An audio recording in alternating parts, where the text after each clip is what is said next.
यार मैंने ना थोड़ा सा लिमिटेशन एक्ट पढ़ा। अब मैं सोच रहा था तुम्हें भी बताऊँ। तुम्हें क्या बताऊँ, मैं अपना रिवीजन करना चाहता था बेसिकली। लेकिन बहुत टिपिकल है यार, क्योंकि पहले तुमने पढ़ा नहीं, है ना। बेसिकली ना ये लिमिटेशन एक्ट ना सबका बाप है ना। कैसे? सब लॉ का बाप। कैसे? आप सोचते हो कि आप किसी कोर्ट में जाओगे और अगर वो कोर्ट का जुरिडिक्शन है आपके सब्जेक्ट मैटर पिक्यूनरी और टेरिटोरियल को मिलाकर सब कुछ पैरेलली चलाकर देखकर आपको लगता है कि यार ये जुरिडिक्शन में है, उसके बावजूद भी कोर्ट आपका केस सुनने से मन इनकार कर सकती है जुरिडिक्शन होने के बाद। क्योंकि फर्स्टली सुओ मोटो बोल लो या खुद से बोल लो, वो चेक करती है भैया लिमिटेशन एक्ट के थ्रू बार्ड तो नहीं हो गया आपका है जो ये आप लेके आ रहे हो। एक एडवोकेट को सबसे पहली बात तो यही पता होना चाहिए कि भाई ये केस लड़ने लायक है अभी, या उसने कर ली प्लानिंग, कर ली प्रिपरेशन, कर ली ये बोलूँगा वो बोलूँगा, वहाँ जाके बोल दिया, कोर्ट ने बोल दिया, जज ने बोल दिया, अरे भैया ये तो लिमिटेशन से बाहर है। There is no remedy available for such injury of the legal right of the plaintiff. ठीक है। अब बेसिकली क्या होता है, कुछ ये एक्ट इसलिए बना है कि ना दो मैगजिम है बेसिकली। मैगजिम क्या, पहले तो मैं आपको अगर ऐसी बता दूं, चलो मैगजिम पढ़ देता हूँ। मैगजिम क्या है? पहला मैगजिम है इंटरेस्ट रिपब्लिका उत सिट फिनिस लिथियम। बेसिकली पता है क्या बात करता है कि ना किसी भी ना लिटिगेशन, यानी जो ये जो लॉ की प्रोसीडिंग चल रही है ना, इसका ख़त्म होना ना ये एक स्टेट का राइट है। उसे पुट टू एन एंड, उसे लाना, अंत तक लाना एक स्टेट का राइट है। क्योंकि यार स्टेट का ना बहुत टाइम लगता है, बहुत पैसा लगता है इन सब चीज़ों को मैनेज करने में।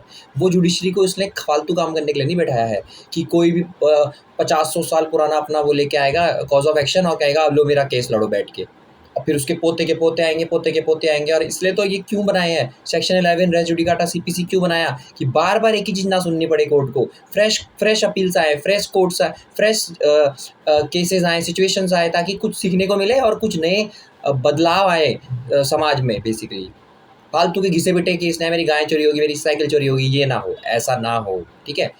अब लिमिटेशन एक्ट वैसे तो बहुत पुराना है। ठीक है। जैसे कि पहले, सबसे पहले तो जब बहुत सारी चीज़ें चल रही थी तो इंडिया में ना, मतलब जब 1859 में आया था ऐसा, जो कि पूरे कोर्ट्स को गवर्न करता था, इंडिया के होल कोर्ट्स को। लेकिन उसके बाद ये फिर और अमेंडमेंट आया, जैसे कि 1871 में आया अमेंडमेंट, 1877 में आया, फिर 1908 में आया एक, जिसमें कि लिमिटेशन एक्ट बन गया था, इंडियन लिमिटेशन एक्ट। उसके बाद फाइनली 1963 में लिमिटेशन आया, जो कि उस साल का 36वां एक एक्ट पारित हुआ था। ठीक है। ये 1964 में जनवरी में इनेक्ट हो गया था, बेसिकली मतलब लागू इन्फोर्समेंट में आ गया था। ठीक है। अब कुछ बच्चे बोलते हैं कि मैं खांसता हूँ तो मैं देखता हूँ ऐसे, ऐसा कुछ नहीं है भाई। अब मैं खांसूंगा तो तुम्हारे मुंह पे तो, वीडियो पे तो खांसूंगा नहीं। तो मिस इंटरप्रिटेशन करो, सही करो, वरना मत करो। हारमोनियस इंटरप्रिटेशन करना चाहिए हर चीज़ का। ठीक है। सोच समझ के, या तो लिटरली कर लो। अब बेसिकली लिमिटेशन है ना, और एक इसका एक और है।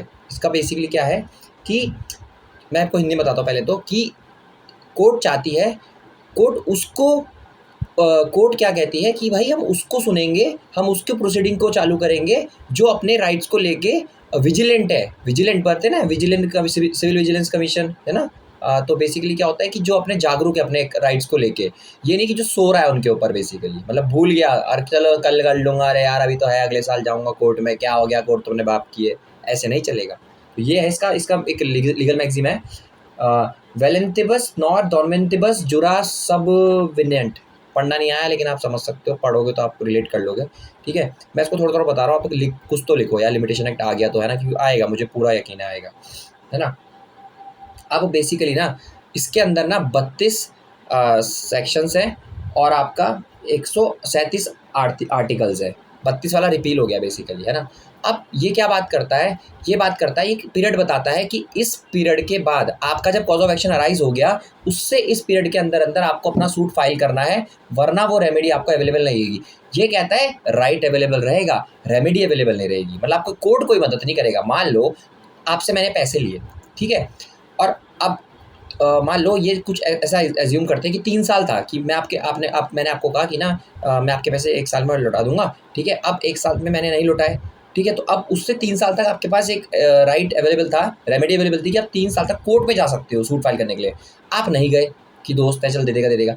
मैंने इस वक्त का फ़ायदा उठा लिया, मैंने भी कहा चल अब तो देने नहीं पड़ेंगे।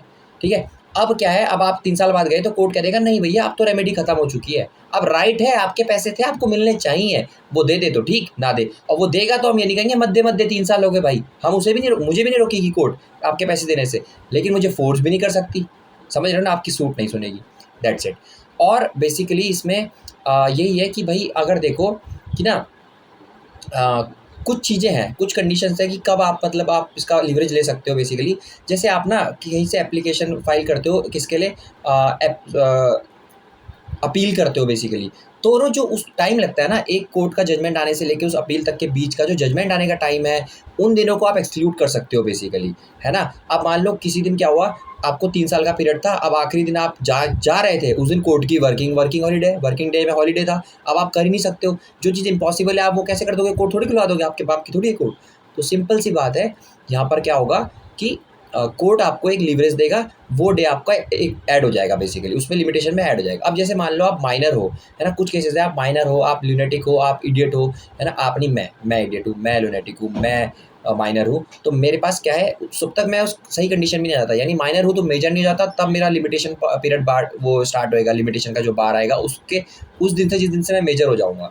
अभी तो मैं लायक ही नहीं हूँ ना, अभी ये मेरी लीगल मेरी डिसेबिलिटीज़ है बेसिकली, है ना। लीगल डिसेबिलिटीज़ बेसिकली सूट्स में ये ना एप्लीकेशन सूट्स में नहीं होती है, एप्लीकेशन वगैरह जो होती है आपकी अपील वगैरह एप्लीकेशन वगैरह उसमें एप्लीकेबल होती है ये, ठीक है। एग्जीक्यूशन ऑफ डिक्री में ये काम नहीं आती, एग्जीक्यूशन ऑफ डिक्री वाले केसेस जो होते हैं ऑर्डर 21 एग्जीक्यूशन ऑफ डिक्री की बात करता है, और आर्टिकल 33 आई थिंक 64 तक बात करता है एग्जीक्यूशन की सीपीसी में, तो उसमें भी ये काम नहीं करता है, ठीक है। अब जैसे कि मान लो अब जैसे कि कुछ देख लो कि ना मान लो कि ना मैं पागल हूँ, ठीक है, मैं पागल हूँ, अब क्या हुआ, मैं पागल रहते रहते ही अनसाउंड माइंड में ही मैं मर गया, ठीक है, तो मेरा लिमिटेशन पीरियड तो स्टार्ट ही नहीं हुआ था, मेरे पे एक राइट था कि मेरा कुछ हार्म हुआ था, मेरे को कोई लीगल इंजरी हुई थी, मुझे करना था, मैं पागल था तो मुझे समझ में नहीं आया तो मैंने नहीं किया, तो मेरा जो लीगल रिप्रेजेंटेटिव होगा ना, जब मैं मर जाऊंगा फिर वो वहाँ से लिमिटेशन पीरियड स्टार्ट होगा कि अब उसके जैसे मान लो 12 साल का लिमिटेशन पीरियड, तो उसके 12 साल के अंदर मेरे मरने के बाद लीगल रिप्रेजेंटेटिव को मेरे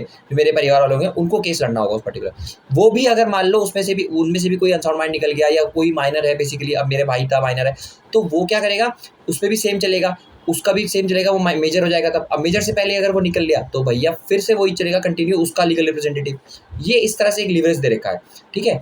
और बेसिकली मान लो ग्रुप ऑफ सेवरल पर्सन है, एक एग्जांपल लेते हैं, वो सबके सब डिसेबल है लीगली, जैसे मान लो कर्ता के 3 बच्चे हैं और तीनों पागल हैं, एक माइनर है, एक पागल है और एक इडियट है, ठीक है। अब लेकिन यहाँ पे 2 कंडीशन है, अगर कर्ता रिस्पॉन्सिबिलिटी लेता है कि जैसे पार्टीशन का केस है, तो कर्ता रिस्पॉन्सिबिलिटी ले लेता है अगर डिस्चार्ज की कि उनके फेवर में वो सब कुछ कर लेगा, तब तो क्या है वहाँ पे ये लिमिटेशन बार्ड सब पे अप्लाई होगा, वो चाहे पागल भी है तो भी लिमिटेशन बार्ड स्टार्ट हो जाएगा, टाइम चलता रहेगा। लेकिन अगर वो ऐसी कोई कंडीशन है जहाँ पे कि तीनों पागल है और तीनों ही कोई एक दूसरे का कोई भी उनको सपोर्ट करने वाला नहीं है, कोई भी उनकी टेक केयर करने वाला नहीं है, या फिर उनके रेफरेंस में कोई कोर्ट में आ जाए, तो फिर है ना, तब भी क्या होगा बेसिकली, ये हमारा डॉगी आ गया, तब भी क्या होगा बेसिकली यहाँ पर टाइम बार्ड की फैसिलिटी नहीं स्टार्ट होगी, जब ये ठीक हो जाएंगे या नहीं ठीक होंगे, तो जब ये मर जाएंगे तो इनके जो लीगल रिप्रेजेंटेटिव होंगे वो थोड़ा अभी मैं नहीं समझा पा रहा हूँ ढंग से, क्योंकि मैंने भी फर्स्ट टाइम पढ़ा है, लेकिन मैं चाह रहा हूँ कि मेरा रिवीजन हो जाए और आपको कुछ तो पता चले, आप भी अपने तरफ से लिख के लेंगे, है ना। तो और क्या चीज़ें इसमें मैं बता सकता हूँ आपको कि बेसिकली ना ये एक प्रोसीजर लॉ है, प्रोसीजर लॉ जनरली क्या होता है, रिट्रोस्पेक्टिव होता है, लेकिन ये बेसिकली ये रिट्रोस्पेक्टिव भी है और प्रोस्पेक्टिव भी है, सिंपल सी बात है, ठीक है।